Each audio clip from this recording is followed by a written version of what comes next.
Hi hello అండి, good morning. Welcome to Queen's kitchen. ఇవాళ సరికొత్త ఎమ్మి రెసిపీతో మీ ముందుకైతే వచ్చేసాము.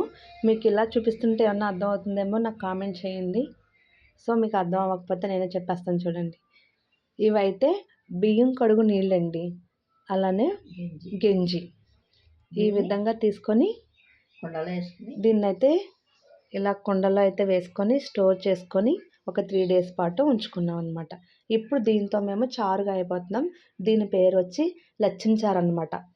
సో చాలా బలమైన ఫుడ్ అండి, ఇది చేయడం కూడా చాలా బాగుంటుంది, టేస్ట్ అది కూడా. సో ఇప్పుడు ఈ చారుని మనం ఏమేమి వేసుకొని కాసుకుంటాం అంటే చూడండి. ముందుగా ములక్కాళ్ళు అండి, సో ఈ విధంగా పచ్చిమిర్చి, బెండకాయ, అలానే బెండకాయలు, ఒక ఉల్లిపాయని 4 చీరల కింద చేసుకోవాలండి, టమాటో,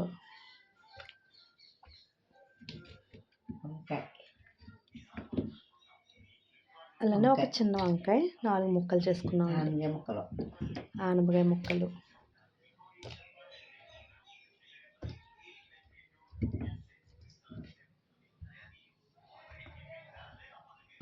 కరివేపాకు, కొత్తిమీర,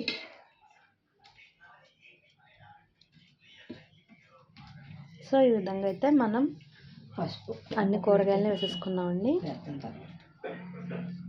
ఇప్పుడు కొంచెం పసుపుని కూడా వేసేసుకోవాలి. సో ఇప్పుడు దీన్ని ఇలా తీసుకెళ్ళి స్టవ్ వెలిగించుకొని పొయ్యి మీద అయితే పెట్టేసుకొని బాగా మరగనివ్వాలండి. సో దీన్ని లచ్చిన చారు అంటారండి. చాలా జాగ్రత్తగా మనం ఒక కుండనైతే తీసుకొని దానికి పసుపు రాసి కుంకుమ బొట్లు అయితే పెట్టి మనం ఫస్ట్ బియ్యం 3 సార్లు అయితే కడిగేసుకొని 3వసారి కడుక్కున్న వాటర్ని అయితే స్టోర్ చేసుకోవాలండి. స్టోర్ చేసుకున్న తర్వాత అది చిక్కగా ఉన్న వాటర్ అడుగుకి వెళ్ళిపోద్ది, కొంచెం పలుచుకున్న వాటర్ బయటకు వచ్చేస్తుంది. సో ఆ వాటర్ని వంపేసుకొని చిక్కగా ఉన్న వాటర్ని మనం తీసి ఆ కుండలో జాగ్రత్త పెట్టుకోవాలండి. ఆ కుండను కూడా మనం చాలా జాగ్రత్తగా పెట్టాలి, ఎలాంటి మైలు గాలి తగలకూడదు అనమాట. సో తర్వాత గంజి వాచుకుంటాం కదండి, గంజి వాచుకున్నప్పుడు కూడా అంతే, పై నీరంతా తీసేసుకొని లాస్ట్కి చిక్కగా ఉన్న గంజిని మళ్ళీ ఆ కుండలో అయితే స్టోర్ చేసుకోవాలి. ఇలాగ పొద్దున్న సాయంత్రం 3 days అయితే చేసుకోవాలండి. 4th day అయితే ఈ విధంగా దీన్ని వెజిటేబుల్స్ అన్నీ వేసుకొని చారు కింద అయితే పెట్టుకోవాలి. ఇది తినడం వల్ల చాలా యూజ్ఫుల్ అండి, చాలా బెనిఫిట్స్ అనమాట. ఇందులో vitamin B12, B6, so B complex బాగా కూరుకుని ఉంటుందండి. అందుకని చెప్పి ఈ చారు కనీసం మన నెలలో ఒకసారన్నా సరే కాసుకోవాలి. దీన్ని లచ్చిన చారు అని అంటారనమాట. సో ఇప్పుడు మనం అయితే ఈ విధంగా ఆ నీళ్ళని స్టోర్ చేసుకొని ఈ విధంగా అయితే ఇవాళకి 4th day అండి. మేము 3 days నుంచి ఈ విధంగా పొద్దుట సాయంత్రం కడుగు నీళ్ళు తీసుకొని, అలానే గంజి, కడుగు నీళ్ళు ఒక్కసారి తీసుకుంటే సరిపోతుంది. గంజి అయితే మాత్రం పూటకి వాచుకుంటాం కదా, ఆ కుండలో పై తేరిపోయాక వంపేసుకుంటూ చిక్కగా ఉన్నదాన్ని మళ్ళీ అందులో పోసుకుంటూ ఈ విధంగా అయితే మనం ఆ వైట్ వాటర్ని అయితే తెచ్చుకున్నాం. ఇప్పుడు మన ఇంట్లో ఏమేమైతే వెజిటేబుల్స్ ఉన్నాయో అవన్నీ కూడా వేసుకొని ఈ విధంగా చారు కింద అయితే పెట్టుకుంటాం.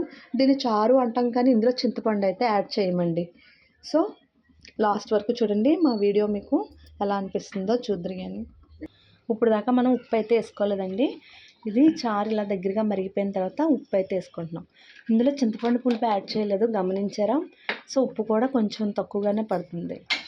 ఈ విధంగా సాల్ట్ వేసుకున్న తర్వాత ఉప్పు కళ్ళు వేసుకున్న తర్వాత బాగా ఒకసారి కలుపుకోవాలి.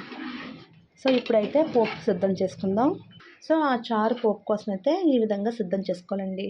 వెల్లుల్లిపాయలు, జీలకర్ర, ఆవాలు, మినప్పప్పు, పచ్చెనగపప్పు, ఎండుమిర్చి, కరివేపాకు, కొత్తిమీర.